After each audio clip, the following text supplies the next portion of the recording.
सही बच्चों देख पा रहे हैं? तो प्यारे बच्चों कल का रिवीजन कर लेते थोड़ा सा।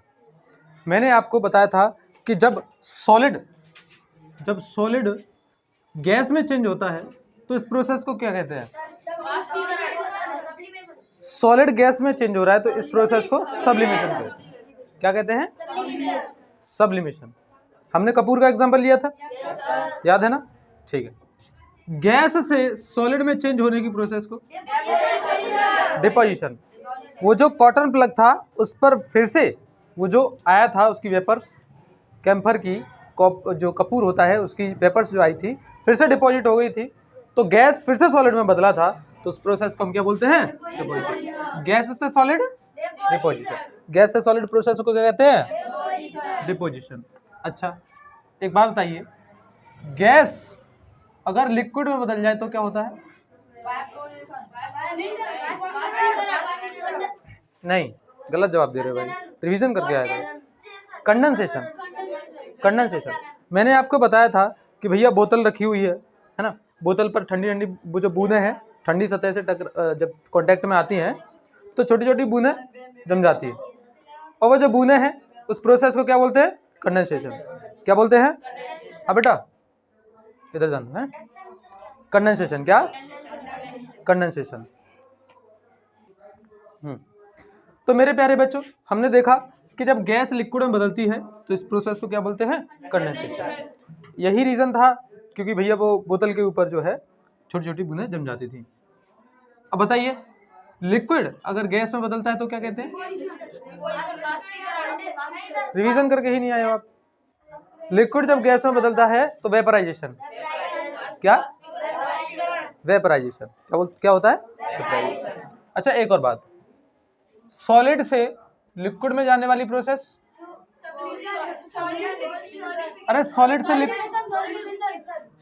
लिक्विड में बदल रहे भाई, यानी फ्यूजन होता है, ठीक है, और लिक्विड से सॉलिड में बदल रहे तो सॉलिडिफिकेशन। ठीक है, आप ढंग से रिवीजन करिए थोड़ा, ऐसे काम नहीं चल पाएगा। ठीक है, इसके बाद हम आगे बढ़ते हैं। मेरे प्यारे बच्चों आज की क्लास में हम जानेंगे कि टेम्परेचर का क्या प्रभाव पड़ता है किसी सॉलिड पर। जैसे हमारे पास कोई सॉलिड वस्तु रखी हुई है, ठीक, कोई सॉलिड चीज़ है, हम उसको हीट करना शुरू कर रहे हैं, हीट करते जा रहे हैं।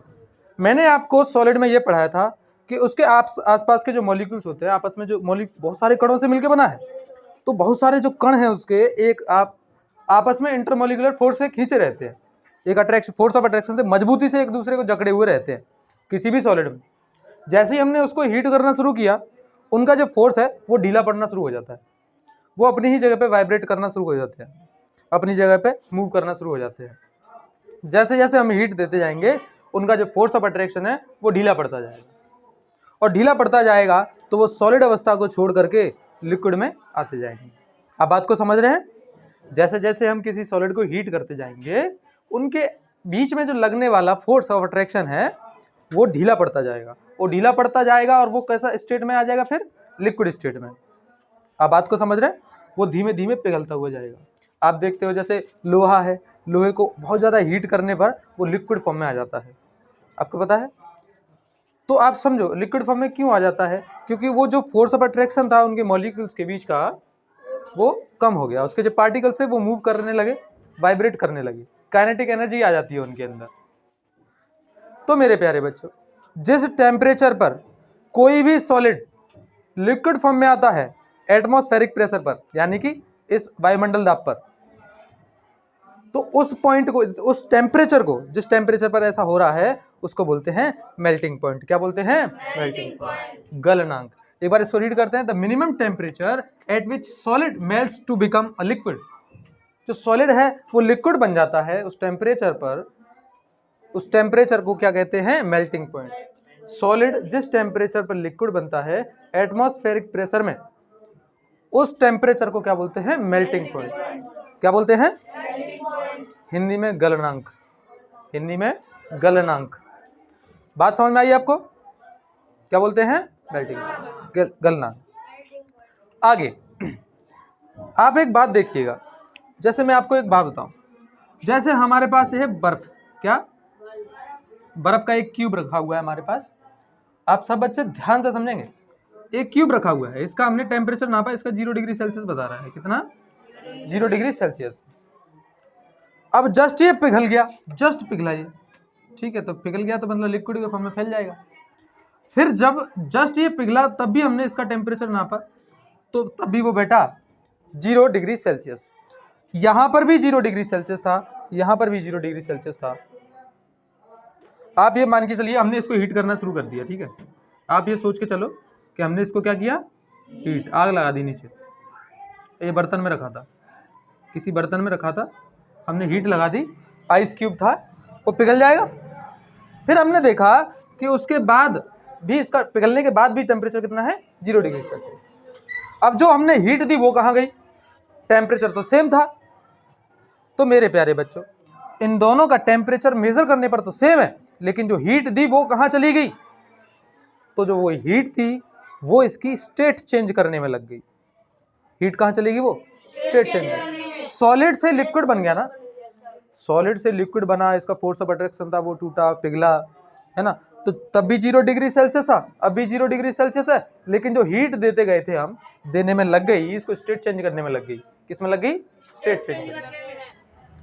तो वो हीट अभी तो पता नहीं चल रहा, छुपी हुई है ना, ऐसा लग नहीं रहा कि कहीं गई कहाँ, पता नहीं, तब भी 0 डिग्री सेल्सियस था, अभी 0 डिग्री सेल्सियस है, लेकिन जो हम हीट दी वो गई कहाँ, तो वो स्टेट चेंज करने में लग गई, सॉलिड से लिक्विड करने में लग गई। ऐसी हीट को, जो हीट चेंज करने में लगी है, ऐसी हीट को हम बोलते हैं लेटेंट हीट। क्या बोलते हैं, लेटेंट हीट। इसको बोलेंगे latent heat of fusion, latent heat of fusion. प्रसुप्त ऊष्मा, क्या बोलते हैं, प्रसुप्त ऊष्मा। When a solid melts, its temperature remains the same, the heat gets used up in changing the state is known as latent heat। Same वही बात है, हमने देखो सॉलिड का हमने टेम्परेचर नापा था, उतना ही था, और जब हमने इसको गर्म करना शुरू किया तो भी वो पिघल गया, उसके बाद भी टेम्परेचर सेम था, 0 डिग्री सेल्सियस बर्फ का भी था, 0 डिग्री सेल्सियस पिघलने के बाद भी था, लेकिन हीट जो हमने दी वो कहाँ चली गई, स्टेट चेंज करने में। भैया स्टेट चेंज होगी ना, सॉलिड से लिक्विड हो गया, सॉलिड से लिक्विड होने में जो हीट लगी है उसको क्या बोलेंगे, latent heat, latent heat of fusion. बात समझ में आ रही है आपको, लेटेंट हीट ऑफ फ्यूजन। बात समझ, भूलोगे तो नहीं। आगे, the temperature at which liquid starts boiling at the temperature pressure at the atmospheric pressure is known as boiling point. इसको बोलते हैं क्वथनांक। देखो समझो, सभी बच्चे ध्यान देंगे। पानी रखा हमने और पानी को हमने कर दिया उबालना शुरू, उबालना शुरू कर दिया हमने पानी को, तो हम हीट करते गए, पानी रखा हुआ था पहले, तो हीट करते गए, हीट करते गए, लेकिन एक ऐसे टेम्परेचर आएगा जिस पर पानी उबलना शुरू होगा, और जिस टेम्परेचर पर वो उबलना शुरू करे, जिस टेम्परेचर पर वो उबलना शुरू करे, उस टेम्परेचर को उसका बॉइलिंग पॉइंट बोलते हैं। क्या बोलते हैं, बॉइलिंग पॉइंट, और हिंदी में बोलते हैं क्वथनांक। क्या बोलते हैं, क्वथनांक। The temperature at which liquid starts boiling at the atmospheric pressure is known as its boiling point. ठीक है, जिस टेम्परेचर पर बॉइल करना शुरू कर जाए वो बॉइलिंग पॉइंट होता है। अच्छा ये बताइए, पानी का बॉइलिंग पॉइंट होता है 100 डिग्री सेल्सियस। कितना, 100 डिग्री सेल्सियस पर पानी बॉइल होना शुरू होता है। इतनी बात समझ में आई। अच्छा, फ्रीजिंग पॉइंट होता है एक, जमने वाला पॉइंट। फ्रीज जिस पॉइंट पर जमना शुरू हो जाता है, तो पानी का फ्रीजिंग पॉइंट कितना होता है, 0 डिग्री सेल्सियस। कितना, मेल्टिंग पॉइंट भी 0 डिग्री सेल्सियस होता है, मेल्टिंग पॉइंट भी 0 डिग्री सेल्सियस। ये कितने टेम्परेचर पर पिघलना शुरू हो जाती है पानी, जो है 0 डिग्री सेल्सियस पर ही। बात समझ में आ गई। ठीक है, तो बॉइलिंग पॉइंट क्लियर हुआ, लेटेंट हीट, मेल्टिंग पॉइंट, आवाज नहीं आ रही, melting point, latent heat, boiling point. यहां तक कहानी एकदम क्लियर है सबको। चलिए आगे बढ़ते। हमने अभी टेम्परेचर का प्रभाव देखा, मैटर पर टेम्परेचर का प्रभाव क्या रहता है। अब हम देखेंगे प्रेशर का प्रभाव क्या रहता है। अगर हम प्रेशर अप्लाई करते हैं किसी भी मैटर पर तो क्या होता है। देखिए इसमें लिखा है, applying pressure and reducing temperature can liquefy gases. अगर गैसेस में से, गैसेस हैं, कोई गैस है, उस पर बहुत ज़्यादा तो प्रेशर लगा दिया जाए और बहुत कम टेम्परेचर कर दिया जाए, तो वो जो गैसेस हैं वो सॉलिड का रूप ले लेती हैं। ठीक है, सॉलिड या लिक्विड का रूप ले लेती हैं। आपको मैं एग्जांपल से समझाता हूँ। जैसे एक आती है शुष्क बर्फ आती है, एक शुष्क बर्फ, सूखी बर्फ, ड्राई आइस जिसको बोलते हैं। ड्राई आइस आपने कभी देखी हो तो जैसे शादी पार्टियों में जो धुआं जो बनता है उसको बनाने के लिए ड्राई आइस का इस्तेमाल किया जाता है। किसका? ड्राई आइस या लिक्विड नाइट्रोजन का। पहले आप बात समझो ड्राई आइस का। तो ड्राई आइस में क्या होता है, CO2 होती है, कार्बन डाइऑक्साइड को सॉलिडिफाई कर दिया जाता है। बहुत ज़्यादा ठंडी होती है, अगर हम इसको टच कर लेंगे तो हमारे जो सेल्स हैं, स्किन सेल्स, वो डैमेज हो जाएंगे, इतनी ज़्यादा ठंडी होती है। उसको हाई प्रेशर पर स्टोर किया जाता है। किसको? ड्राई आइस को। ठीक है। ड्राई आइस बहुत सारी जगहों पर इस्तेमाल होती है, जैसे डेड बॉडीज को स्टोर करने में, है ना। जैसे किसी की डेड बॉडी को जो स्टोर करना है तो वहाँ पर इस्तेमाल होगी, इसको ठंडा रखने के लिए, है ना। तो आप इतना समझिए कि बहुत ज़्यादा प्रेशर पर और बहुत कम टेम्परेचर पर जो गैसेस है ना वो सॉलिडिफाई हो जाती हैं। कैसी हो जाती है? सॉलिडिफाई। क्या इतनी बात समझ में आ रही है? जब प्रेशर को बहुत ज़्यादा बढ़ा देंगे, टेम्परेचर को बहुत ज़्यादा कम कर देंगे तो जो गैसेस हैं वो लिक्विफाई हो जाएंगी और सॉलिडिफाई भी हो सकती हैं। बात समझ में आ गई? तो एग्जाम्पल के तौर पे याद रखेंगे, कार्बन डाइऑक्साइड जो है वो ड्राई आइस बन जाती है, सॉलिड के रूप में बन जाती है। बात समझ में आ रही सभी को? ठीक है। तो इतना याद रखेंगे, dry ice is solid. Dry ice जो होती है वो क्या होती है? महज कार्बन डाइऑक्साइड होती है सॉलिड के फॉर्म में। ठीक है, बात समझ में आ गई? तो dry ice is solid CO2 which is kept under high pressure and low temperature. High pressure और लो टेम्परेचर के अंदर स्टोर की जाती है। इतना समझ में आया सभी को? चलिए आगे बढ़ते हैं मेरे प्यारे बच्चों। अभी हम बात करते हैं एवोपरेशन के बारे में। एवोपरेशन क्या होता है? वाष्पीकरण क्या होता है? हमने पिछले बार में ये पढ़ा था कि जैसे हम पानी को गर्म करेंगे, मेरे प्यारे बच्चों ध्यान दो सब बच्चे, जैसे ये बीकर है, बीकर में लिया हमने पानी और इसको स्टैंड पर रखे हमने इसको हीट किया। क्या किया? इसको हम हीट कर रहे हैं, ठीक है, आग लगा दी। और जैसे ये हीट कर रहे हैं तो ये एवोपरेट होगा, है ना। एक बॉइलिंग पॉइंट से पहले यही भाप बनने शुरू हो जाएगा। अब बात को जरा समझिएगा, मैं आपको एग्जांपल से समझाता हूँ, सभी बच्चे ध्यान दीजिएगा। अब हमने देखा कि हमने कपड़े सुखाने के लिए डाले, हमने कपड़े धुल दिए और सुखाने के लिए डाले। हम देखते हैं कि 2-3 घंटे के बाद कपड़े एकदम से सूख जाते हैं। अगर धूप ना लगे, मान के चलो धूप नहीं खुल रही, हमने अंदर डाल दिए, तो क्या वो सूखेंगे? नहीं सूखेंगे ना, तब भी, उसके बाद भी सूखेंगे कपड़े। धूप में ना डालेंगे तब भी सूख जाएंगे।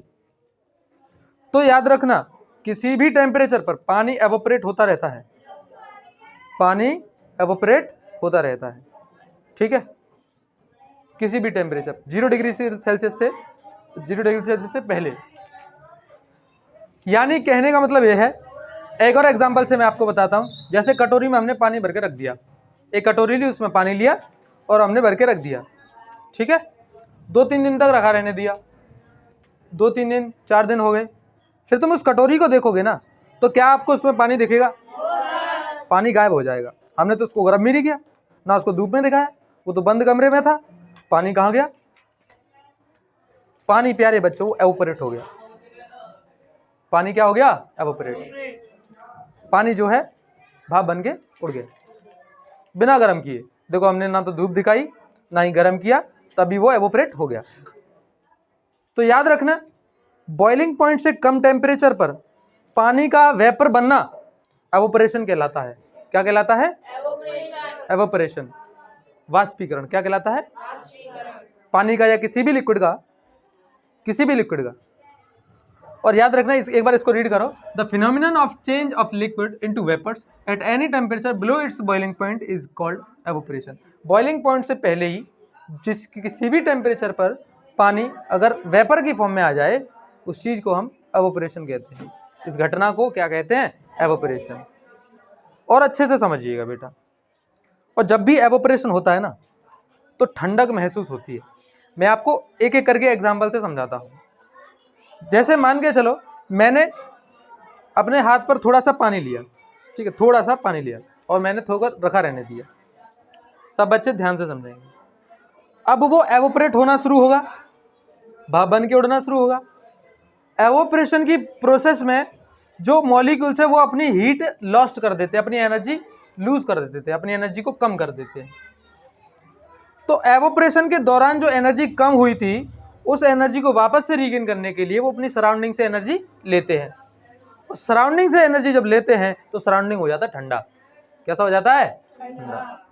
आप गर्मियों में कभी आपने देखा है कि गीली तौलिया ली या गीला कपड़ा लिया, गीला गमछा लिया और ओढ़ के सो गए, कभी किया है ऐसा? तो वो बहुत ठंडा लगने लगता है। वो ऐसा ठंडा क्यों लगने लगता है आपको पता है? एवोपरेशन की वजह से। किसकी वजह से? एवोपरेशन की वजह से। एवोपरेशन के दौरान मॉलिक्यूल जो है एनर्जी लूज करते हैं, ठीक है। उस एनर्जी को गेन करने के लिए वो सराउंडिंग से एनर्जी ले लेते हैं, और सराउंडिंग से एनर्जी लेते हैं तो सराउंडिंग हो जाता है ठंडा, ठीक है। सराउंडिंग्स कैसी हो जाती हैं? ठंडी। प्यारे बच्चों, यही कारण है हमको ठंडा महसूस होता है। पानी को लगा लो ठंडा महसूस। अच्छा, पेट्रोल गिरी कभी हाथ पे स्किन पे कभी पेट्रोल गिरी है? ठंडा ठंडा लगता है। क्यों लगता है?